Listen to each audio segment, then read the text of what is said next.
Hello and welcome to another edition of Jack Talks with Humans. This is a thing I do on my YouTube channel. I just get to know some people. I talk with people I'm curious about. I'm not a professional. I'm sitting in my dining room. But the idea here is that we can reclaim civil discourse if we interact with one another with honesty. Have I got a human for you? Today's human is a very important guest. I'm thrilled to have with us the co-founder of Tri-State Freethinkers. I have with me Chrissy Helton. Hello, Chrissy. Hello, Jack. How are you? I'm doing very well. Thanks so much for being with me. I appreciate your willingness to engage in this dialogue. I am thrilled to talk with you today. Thank you. Let's just start off. Tri-State Freethinkers is the name of your organization. Some of my viewers/listeners may not be familiar with your work. Would you start out just by introducing yourself and talking a little bit about the work that you do there at Tri-State Freethinkers? Sure. Like you mentioned, my name is Chrissy Helton. I'm the co-founder with my husband, Jim Helton, for the Tri-State Freethinkers. We formed back in 2012. It was kind of a mash, if you will. My husband focused on the church and state separations. My passion was for the community. So we just kind of like came together and said, well, let's create something that we can do both things for. So we kind of played around with the idea because we wanted to do community service that didn't proselytize against any of the community. And it kind of outbranched to what we incorporate as an ACEs program. So we dabble in activism, community service, educational pieces, and of course, some social activities. And what that consists of, activism is a broad range. Anything that pretty much pertains to equality will be there for you. Community service, obviously, we do, well, pre-COVID, we usually average about 50 community service projects a year. That is a very wide variety. We work with the free store, we do homeless shelters, highway cleanups, pretty much anything that we can get involved with our community for. Educational, we hold monthly meetings with speakers of topics that are relevant or important to our community. And then of course, like I said, the social stuff, we go out for ice cream, we have game night, just something to kind of involve that community piece of it. So that's just a little bit of what we do. Wonderful. Thank you for that overview. I've been following along. Chrissy and I were talking a little bit before the recording began on Facebook and online. I've been, from a distance, following some of the work here. You're called Tri-State Freethinkers. What are the states involved in your tri-state area? We focus on the tri-state of Ohio, Kentucky, and Indiana. So things within those little areas, we have members in all three states. We work with different partners of nonprofits in all three states when, we need to collaborate on issues that are important. Wonderful. And then I also want to talk about the term freethinker. Freethinker may not be a term that a lot of folks are familiar with. Would you be willing to just share, when you call yourself the Freethinkers, what's, the background behind that name? What does that mean? I think a lot of people just like when you say the word freethinker, it comes off as an atheist term. We just do our work. I mean, the majority of us do not believe in any kind of religion, but we do have some members who are of faith, and we welcome everybody. What we just kind of do our thing without the involvement of religion or the restrictions of religion. It's more on the humanity of the actions, what's right, what's wrong. Just like the perfect example of church and state separation. We don't really care if you have faith or a religious person, but there are places where that is just not accepted and has no place for. So those are the kind of things that we try to focus on, and also respect those who do believe, but realize that it belongs in your church, not in our governments and things of that nature. But It's really just the ability to think outside the box and do things as a good person rather than just following some religion. That's helpful to me, because I think many people do. They hear that that members of groups like yours might consider themselves atheists. Some might use the term agnostic, a slightly different term there. They might use terms like Right. rationalists or humanists, things like that. Non-religious, non-believing group. It sounds to me, though, that this term free thinker is really a broader category. It's about kind of our approach to thinking about things, and so it's helpful for me to know that it's not that while Right. many of your groups may be non-religious, it sounds as if that's not a requirement for membership, so to speak. No, like I said, we welcome everybody. It doesn't matter if you do have a religious background. You know, we've worked with some religious backgrounds. We worked with the nuns for abolishing the death penalty. You know, we may not believe in what they believe in, but we have that common goal of humanity, of what's right and what's wrong. And that's the important thing that we stress with people. You know, we want to work with you on an issue that's important. Mm-hmm.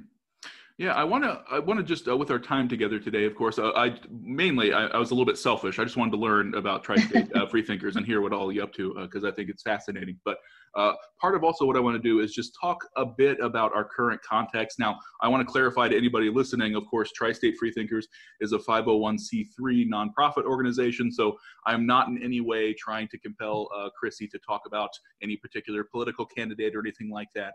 But I just want to give a little context for my question here. We live in a time when our current president has said recently that his administration has saved Christianity, who has in recent days declared himself to be, I believe recently said, a non-denominational Christian. And then the primary opponent to the current president is a committed Roman Catholic. And I live in an area where I hear quite a bit the phrase, "This is a Christian nation." The idea is that we are a Christian nation, and the thought is that, as a matter of fact, I had a pastor tell me once, this is a Christian nation, and if you don't like that, you can go somewhere else. I've only talked with you a few minutes here, Chrissy. It seems to me that you are, in fact, someone who lives in the United States, who is also a citizen of the United States. So I just want to ask you, when people say things like, this is a Christian nation, we believe in Christian values, how does that message land with you as someone who is actively involved in things you mentioned, like activism and community service and education efforts, and also social efforts with your group? How does that land with you? Gosh, we could go so many ways with this. It's not a Christian nation. I mean, if you look at what the Constitution was written about, you know, I think what a lot of people have done is just, you know, imposed their values as to where they live and what they believe. You know, there's so much diversity in this world now, different cultures, different ways of life. And you can't just say it's a Christian nation when you have people, you know, people are different, and that's what should make everybody unique and special. So I think it's just more of a mythical thing that they've just imposed, that, you know, everybody believes the same thing, and this is just the way we live. And it's not the case. That's where I think a lot of things fall into that church and state separation category. You know, people want to impose their faith in public spaces that shouldn't be, or even in some cases, government, which religion and politics shouldn't even be together. You know, it should be what the facts are, what the data, and of course, what science puts together. But I think there's just this misconception that everybody is a Christian faith, and that's just the way we are, and that's so not true. Yeah, I find, you know, people frequently want to remind me, and rightfully so, that we live in a country that provides religious freedom, you know, that gives religious freedom for folks. And so a lot of times we get hung up in that meaning that we are free to be a Christian, or free to be a Muslim, or free to be a Hindu, or a member of the Church of the Flying Spaghetti Monster, whatever religion it may be. But I think one thing that we often overlook is that it might also entail, not might, I would say rightfully does entail, freedom from religion. There might be some people who choose not to engage in a particular religious ideology or practice. And it's helpful to listen to the work that your group is doing from a distance here to witness some of the things you're up to, because I think it is helpful to remind ourselves that even though we might perceive a particular religious group to be considering themselves the majority, really we do have a vast and diverse country here. So that's helpful insight for me. Well, one thing, I'm sorry to interrupt. I mean, Not at all. I'm not trying to disrespect anybody of faith, but religion is kind of the root of a lot of our issues that we have. You know, it's a constant battle between women's reproductive rights. You know, the religious side is saying that's wrong, rather than what a woman has the right to do. Also our LGBTQ community, you know, a lot of religious ties are the ones that are pushing back some of this, you know, for the equality for these people. And it is a root of a lot of the issues that shouldn't be. Yeah, I think, I find in my experience that is often the case. Many times a lot of, now again, anyone that's not familiar with me individually as a person here, I grew up in a fundamentalist Christian household. I went to church 3 times a week. Sunday morning, Sunday evening, Wednesday evening, 3 times to thrive, they said. If you missed a church service, you weren't going to thrive. I also have a theological degree from a conservative Bible college. So much like you, I'm not picking on my Christian friends here. But oftentimes I find when there is an effort to frankly harm some of my neighbors, a lot of times it comes back to some religious convictions. And that's not always the case. I would never suggest for a moment that there's not good work going on as well. I want to ask you a few follow-up questions based on my background growing up in Christian circles, if that's okay. And I'm using, in this question, in the following question, I'm going to use the term atheist, but I do want to acknowledge you already mentioned here that Freethinkers as an organization, Tri-State Freethinkers, is not limited just to atheists or those who would consider themselves non-religious. But my questions kind of pertain to that, because often, as you've mentioned, people tend to lump people together in a category. And so one of the questions follows up with something you've already shared. I grew up hearing that there was an atheist agenda, that the idea was that atheists had a particular goal, namely to suppress or to destroy Christianity. The idea was that, well, frankly, people like yourself were out to destroy our Christian nation. And so I just want to pause for a moment.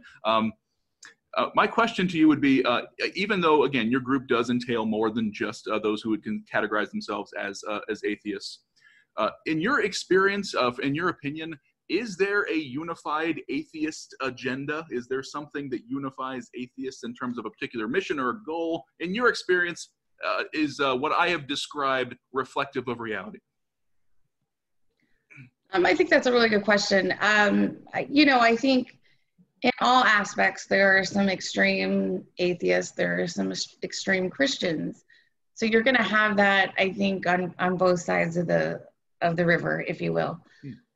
Our mission is that we've always stuck with is, yes, we may not believe what you believe, but atheists can be just as good of a person as someone that goes to church regularly.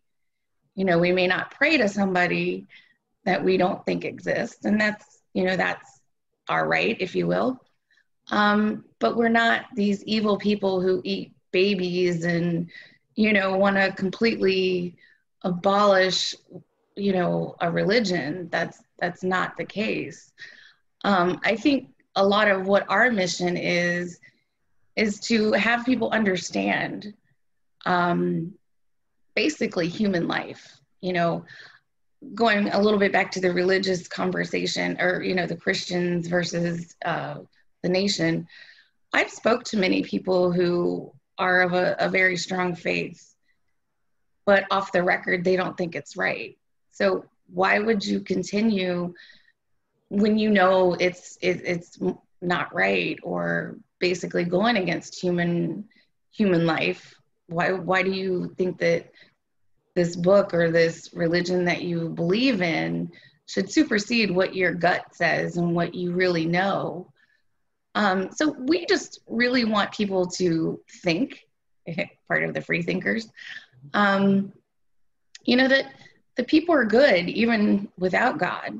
I think that's one of the things that an American Humanist Association has pushed. We can be good people without a faith or without a God that we worship.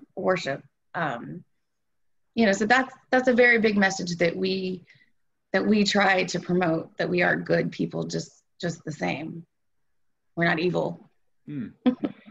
That's well, first of all, let me just say I think it's awful whenever any people group, any group, whether it be a local organization or a particular member of a particular class or race or religious group, when someone is just automatically by default vilified, turned into an enemy or the other just for the sake of disagreement. And so, first of all, I'm just a random dude in Ohio, but I extend to you my apology that you have been put in a position by some religious folks as being framed as those who would be evil or who eat babies, things like that. That's, I don't think, helpful for the conversation. And the other thing from your answer that stands out to me is the term atheist. Again, we know free thinker entails more than that, but the term atheist really just refers to a person's position on the God belief. Those who believe in a God would be a theist, and those who do not believe in a God would be an atheist. Right. Other than that, though, we don't have a monolithic group. Someone could be a Republican atheist or a Democratic atheist. Someone could be any number of things and still subscribe to that. And so it's helpful to me to listen to you speak, because it reminds me that conversations like this need to have nuance. It's about detail here. We can't just write each other off as enemies. Right. I mean, not at least, there's different books written about atheism and stuff. But, we just live our lives day by day. We don't have a book that we refer to on life or belief. We just go with what should be an equal opportunity for everybody. Mm-hmm. So are you telling me that when people go to Starbucks over the holidays and their coffee cup does not say Merry Christmas, that was not a large plan that was orchestrated by all of you? You were not involved in that? That whole Merry Christmas, Happy Holidays, I think is just kind of one of those, I don't know, you just don't know what's offensive to people anymore. And I don't know if that's the root of it or, but there's no war on Christmas that they conspire about it. Most of us don't believe in Santa Claus, of course, but I as an atheist, we have Christmas, but it's not about celebrating the life of Jesus and all of that. It's about coming together with your family and doing something good in the community for those who are less fortunate. To me, that's what Christmas really is. And that's what I think a lot of us in the atheist or agnostic community, it's about coming together and, embracing something for somebody else. Yeah, you mentioned the war on Christmas. I grew up in a church that I heard about that all the time. The idea was that we were at a culture war, that our cultures were in conflict with one another, and that frankly, people like you were out to destroy our culture, and we had to fight to take it back. And so, once again, as unhelpful as I find that rhetoric, my goal is not to, by asking those questions, to try and resurrect those ideas. I say resurrect as if they've gone away. That was a poor phrase. You're fine. My goal here is just to explore dialogue around that topic. So I appreciate that you've given that insight there. Of course, I was being a little bit flippant when I referred to the Starbucks holiday debacle there. But that's a great example, the war on Christmas idea that some folks are trying to tear down our country. Is the goal. So here's the other thing that comes up sometimes. And again, I'm not making any particular claim about actions your group has been involved in or hasn't been in. There have been times, for example, where a courthouse might put up a 10 Commandments monument, or they might put up some sort of a religious icon or statue. And then other groups that share a similar mission to yours have fought that. And so my question to you is, what I heard growing up is that your goal was to suppress Christianity. Your goal was to keep Christians from their right to freely worship. My question to you is, are efforts like that rooted? Is that the motivation in efforts like that? No. If you want to put up a nativity scene at your church, your home, maybe in a private Catholic or, you know, a public space is not appropriate. You know, that's the whole root of the church and state separation. Again, governments shouldn't be involved in promoting one religion to another, or, you know, they should remain the neutral category. Again, like I said, you know, if you want to put up a nativity scene at your home, at your church, or even, like I said, some of the private schools, that's perfectly acceptable. But when you're kind of infringing on something that shouldn't be there in the first place, or if you're going to allow a nativity scene for, you know, a Christian side, you should also let the other folks on the other side, or Muslim, you know, you can't just isolate that to one specific belief. Because again, like I said, the world is so diverse anymore. Not everybody believes in that. And it shouldn't be that the government is promoting such a thing. You know, you got to let one do it, you got to let them all do it. And, you know, you don't see that. So that's where some of these groups are protesting against that because of the fairness of it. So it sounds like it's less efforts like that to remove religious icons or images from government properties. It sounds like places like courthouses, things like that. From what you're describing, it sounds like less of an effort to suppress any particular religious group. It's more about keeping that ground neutral and also avoiding preferential treatment Right. for a particular religious group. Right.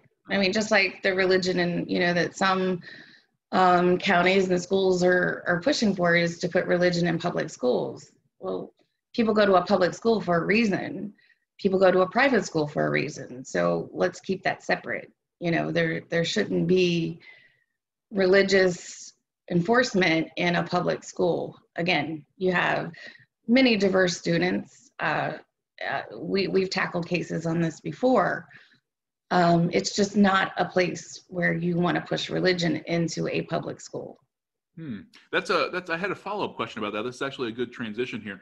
That's another common thing that I've interacted with a lot of my Christian peers. The sentiment goes like this. I'm sure you've seen it on Facebook more than once. When we took prayer out of schools, that's when things went downhill. And so there's this notion that we should get prayer back into schools. And there's every a couple of months or so, there's a story about someone, a sports coach at a team leading their team in prayer, or someone taking their Bible into class, a teacher, an employee of the school taking their Bible into class. Let me just ask from your perspective as a member of the Tri-State Freethinkers there, of course, not speaking on behalf of the varied other people who might take different positions. I'm trying to avoid treating groups like yours as a monolith. I'm not asking you to speak on behalf of all non-religious people, in other words. In your perspective, why would you be opposed to something like prayer in schools, or something like an adult figure having their Bible in class? Why would you stand in opposition to that? Well, I mean, you know, the big thing is it's a public school. It's, you know, it's funded from your states, which is government. So again, you know, there are appropriate places to do religious acts. Now, if a student wants to bring a Bible to school and read it, you know, on their own time, that's a little different. There are schools who, you know, have a little bit of time in the morning before the bells ring. If they want to do a prayer circle, that's okay. But the problem that you run into is the staff. You know, they're federal, you know, they're government employees. So they're crossing that line of church and state separation, if you will. You know, like I said, if it's a student-led thing, there is no issue. But when you have the staff and faculty participating or organizing such things, that's a different topic. And we have tackled things like this in the past. You know, there are some students who are uncomfortable with this, who feel like it's being pushed on them. You know, again, you know, this child may not believe what you believe. Don't so-called bully them into thinking they're different, or there's something wrong with them if they don't believe this way. But like I said, things that are done by student students, is okay. It probably shouldn't be in a public forum, but the staff cannot participate in it. That's kind of where that fine line is. Yeah, you made a helpful distinction there for me. It sounds as if I'm not trying to mansplain by rephrasing back what you said to me, but this is one of my ways of reflective listening. I try and process what I'm hearing by restating it. The idea here is that it sounds as if, are very much preserving individual students' rights to express their religious perspective or their religious background, their religious practice, whatever it may be, in an appropriate confine. But the distinction you made there is the staff of the school or official representatives of the school leading that may impose that on students who don't subscribe to the same belief system. Is that a fair restatement of the position you just shared? Yeah. I mean, like I said, if the students want to, organize it and do it, that's different than when, like I said, the staff or the faculty participate or organize that. And then, like I said, we've tackled that before. And in those cases, they have corrected that problem. Just to get an example, one of the students was saying they were having some issues with homework, needed some tutoring. Instead of the teacher helping them and setting them up with a student who could maybe tutor them, or maybe an outside amenity like the library or of things like that, she gave them a Bible script and said, go home and pray. Well, it's not really how you do that. And that's not part of the educational system. Yeah, times like that, I can see certainly how really a non-religious person or a person of a different religious background than that staff member would probably, rightfully so, be upset that their child has been given a particular religious text that apparently gives preferential focus on a particular set of faith beliefs. I got tongue-tied there. I feel so. I was distracted. See what just happened is I was kicking myself. I feel so bad. I hate when someone listens to someone like yourself and then mansplains by restating it. And I did that to you in the last question. So I was sitting here saying, I shouldn't have done it. I feel so bad. I was like, you said it. And I said, what you're trying to say. And then I said the same thing as if I was somehow contributing. So I apologize. That's why I got a little tongue-tied. I was distracted. It's all good. You earlier, I want to be respectful of your time. You've been so kind talking with me, but I want to ask a few more questions. Is that okay? Do you have a few more minutes? Sure. You talked about your ACEs approach there. I think the A was activism, and then community service and education, and I think the fourth one was socializing, social events, things like that. I just want to touch on each of those just so you can give maybe a few examples of those. So with activism, you've mentioned a few examples already. With your group of Tri-State Freethinkers, are there particular, what sort of topics in particular do you activist about? Do you advocate for? What sort of events are you engaged in, or what sort of topics are you engaged in, rather? Many. Like I said, we're, anything that pertains to a human equality or a human right, we'll be there for you. We be the voice of people who can't or people who are afraid. We do a lot of work with Planned Parenthood. I understand it's a controversial thing. But, what I think a lot of misconception about Planned Parenthood is people just don't understand all the work that they do. People only look at the abortion side of it. Planned Parenthood does much more for people than their abortion services. They provide not only the reproductive health, but, I go there for my yearly exams. They do prenatal treatment. They even help with men in their yearly exams as well. But many people rely on Planned Parenthood for their source of health care, for those, doctor visits and HIV screenings, STD screenings, anything that is a natural part of health. Of course, yes, they do abortions as well, but it's very little of their business. And even if people don't agree with that, it's none of your business what a woman or a family choose to do. And it's not a federal funded part of their services. But that's just a little bit of like the activism that we do with them, is where we advocate for healthcare. And obviously we advocate for a woman's right to choose what she does with her own body. We've gone to the State House many times on this issue. We've gone to the State House many times with the LGBTQ community. Part of that conversion therapy was just, that was a big thing to get rid of. So things on that, civil rights, again, like I mentioned, the death penalty. We are fighting, or we work with the JCP on that, on trying to eventually abolish it, because it's just cruel.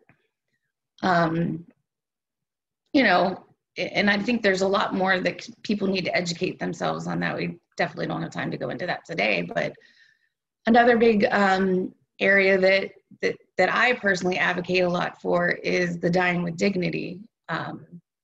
That's also a controversial topic, again, with some religions.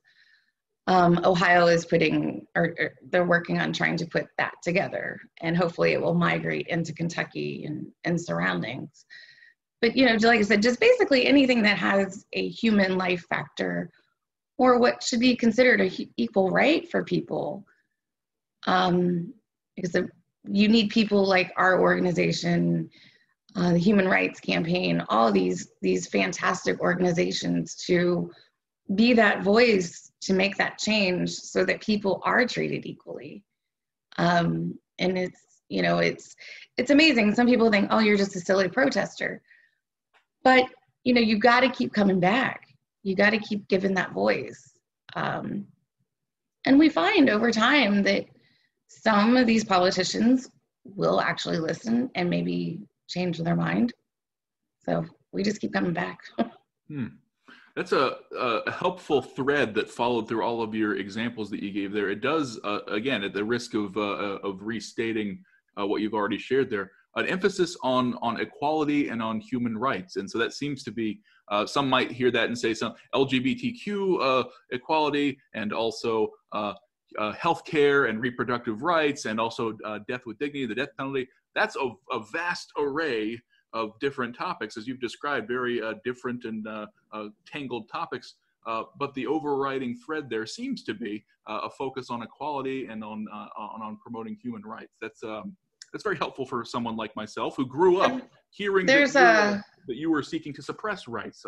It's helpful for me to hear that. So. There's a phrase that was put out, when equality, or how does it go? When equality is under attack, atheists show up. When equality is under attack, atheists show up. Very helpful. I have a question about one of your activist efforts. Your group has, for several years now, I think, and again, please feel free to correct me if I'm wrong. This is just from an outside observer who's been following your work from a distance via Facebook and on the internet, has organized a protest at the Ark Encounter. Anyone unfamiliar, there's an organization called Answers in Genesis. It's a Christian organization that seeks to, I would say, proselytize. Also, it's kind of an apologetics kind of a thing, defending the biblical truth and in their interpretation there. They have constructed a creation museum, which is primarily about the stated goal that they give is to reconcile science and the Bible in terms of Genesis and the creation account. They have also built an ark, a life-size ark. Well, life-size isn't the right term. How do you? They've built an ark, constructed an ark replica from the story in the Genesis account by the dimensions that they interpret the Bible to have described. It's not a seaworthy ship that's floating. It is a building that is shaped like the ark. But Tri-State Freethinkers has been involved in some protests there. Could you just describe what is it that you are protesting? What is the idea behind this protest? Well, I'll try to make it as short as possible. There's a lot involved in that. Obviously they got federal money for this. And over the years, it's been a little twisted. Ken Ham has flipped it from a nonprofit to a for-profit, just to avoid some of the tax, if he has to pay taxes, now he's a nonprofit. If he, you know, there's been this constant flip-flop. But the reasoning behind it, when it all broke, that we put the protest together, not only just the story of Noah's Ark is not the cute little fairy tale that most people grow up with. It's an act of genocide. But the big issue that we have is it goes against science. Everything that's in there is not even science-based. But they're discriminating. They will not hire the LGBTQ community. You have to be a creationist to work there. They had a clause in there that you had to sign sort of a chastity agreement that you will not have premarital sex to work there. And, you know, the employees and those small businesses around there were thinking this was going to create so much revenue for their county, but didn't realize that they're actually paying 2% of their business and 2% of their paychecks to pay back these loans. So there's just a lot of misconception, and the Creation Museum itself is a nonprofit. It gets a little tricky when you get to the Ark. Like the Ark Encounter itself, I think, is now a nonprofit, but the Gates is a for-profit. Oh, really? So it varies on, you know, where they're at. You know, and one, it's very expensive too. But like I said, it was just more of the equality and what people didn't understand that was coming to their town. The state had to sue them because they were supposed to get a percentage of the ticket sales to go towards emergency service in schools. But then they're like, we're a religious organization, we don't pay those taxes. So the state ended up, I think, winning on that. But like I said, our biggest thing is equality, again, and stop lying to people of what they're actually paying back. So we started that protest, we'll do it every year until they change their ways and you know, let everybody work there if they choose to. You know, I don't like the argument, well, if you're gay, why would you want to work there? But, you know, it comes down to if you want a job and you're qualified for a job, there should be no discrimination on sex, gender, or orientation. It's if you can do that job. You know, not everybody wants to work at McDonald's, but it's something in their area that they can get to. So I think that, you know, while some people may not want to work there, it's something that's in their community that they have the right to do so. But yes, we do it every year around the time that they open or have open, which is usually like the first week or so in July. We have some amazing guest speakers that come every year. Well, this year was a little different because of COVID, but we still did it. We did it virtual this year. So you can check that out on YouTube as well. Eric Murphy helped produce that and did a fantastic job for us this year. I think I did watch some portions of that, both footage from past events, but also the virtual version from this year you're describing. So does Ken Ham have the right to open a Noah's Ark replica museum? Is that something that he is within his right of doing? Well, I think, you know, he has a right to open it, but, you know, obviously be honest with people. And if you're going to use federal money, you can't discriminate. It goes back against that kind of like church and state separation of discrimination. And you know, it's just the moral issue of it is, like I said, if you're going to get money from the government, you need to include everybody. You know, I do know some people who tried to get a job there, but they were a Catholic, so they were denied. Oh, wow. Yeah. So, you know, like I said, if you want to open a business and be a private business and have membership or whatever you want to do, or a nonprofit, like I said, like the Creation Museum is, then that's fine. But when you're taking federal money and kind of making the people around you pay for that money, that's another issue. Yes, that makes sense to me. We can open a replica of Noah's Ark, but we cannot open a tax-funded replica of Noah's Ark that employs some discriminatory hiring practices. Right.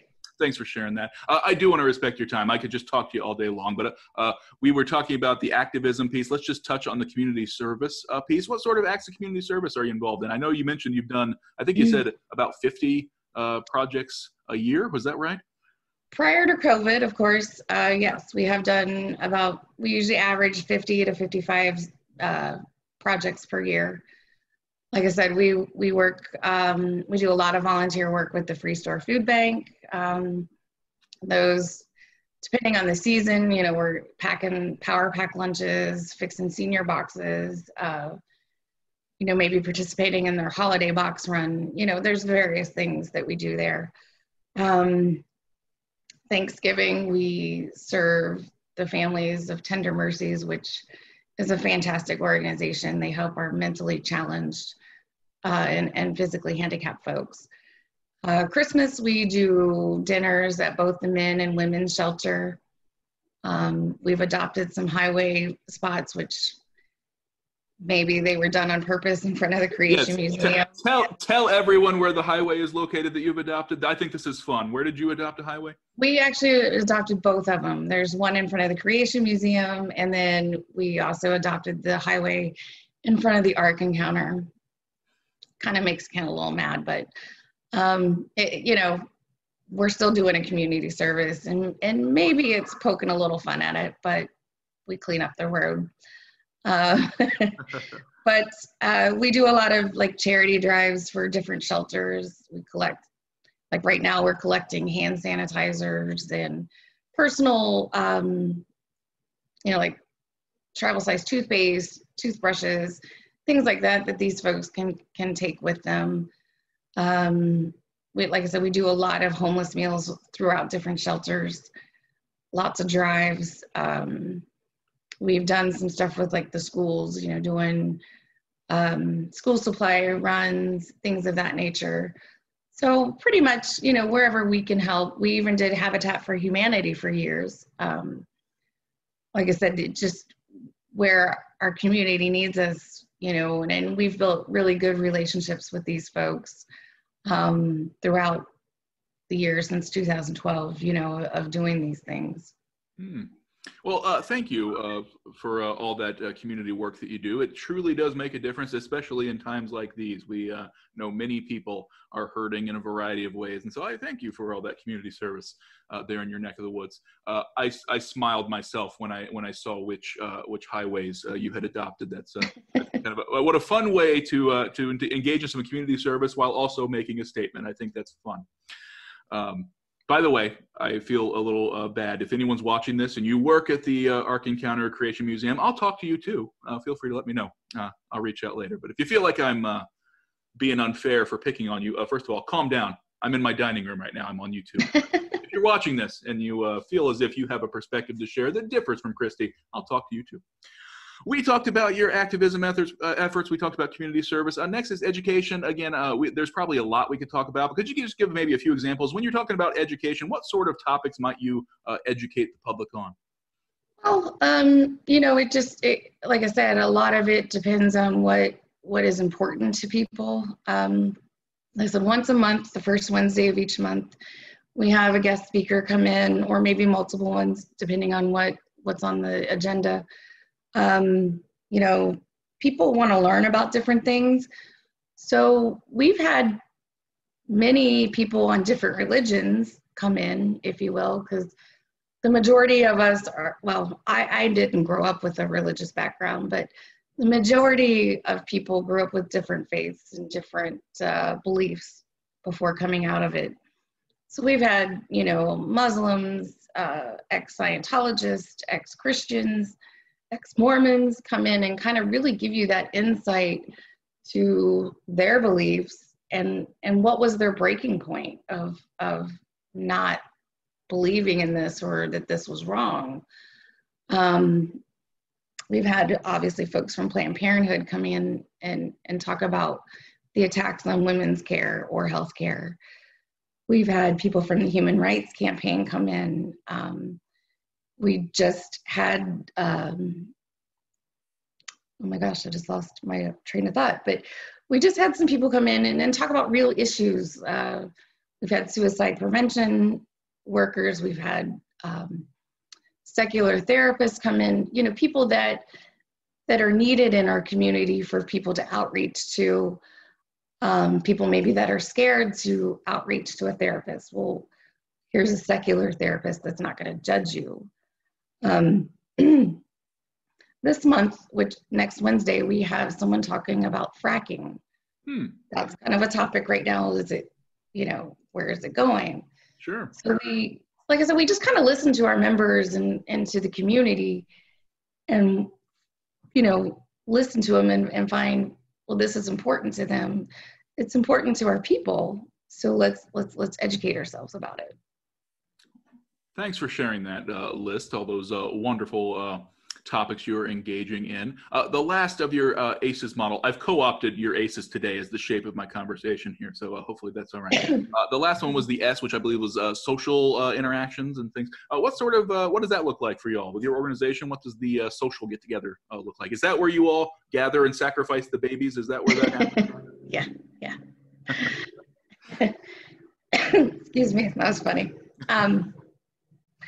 Well, I mean, I think what a lot of our members who have left their faith, one of the biggest things that brought them together in that faith-based community was the sense of community, if you will, the social aspect of it, the gatherings. So we started to do game nights, you know, disc golfing, movie nights. I mean, just, you know, pretty much anything that would fall under that social category, so that you could leave, you know, the work behind, if you will, and just have a good time, meet new people. Because a lot of times at the meetings or some of the activism events, community, there's not a whole lot of time to really sit down and talk to somebody and get to know them. So, you know, the social part of it was, hey, we can branch off, play a game, or just sit at the counter and talk, you know, and build that connection. So that's where the social aspect of it came into, you know, because everybody missed that community gathering from their churches, or, you know, what they believed in. I appreciate you sharing that. I'll just ask as a follow-up, if there's somebody listening to this video in the Tri-State area who wants to become involved, maybe even beyond that, if they want to become involved online, things like that, how can they find Tri-State Freethinkers? How might somebody get involved in the work you're doing? You can find us on Meetup. If you want to look under Tri-State Freethinkers, we have our website, TriStateFreethinkers.com, or also probably the most active source of our events and things of that nature right now is Facebook, because everything is pretty much online anymore, probably up until next year.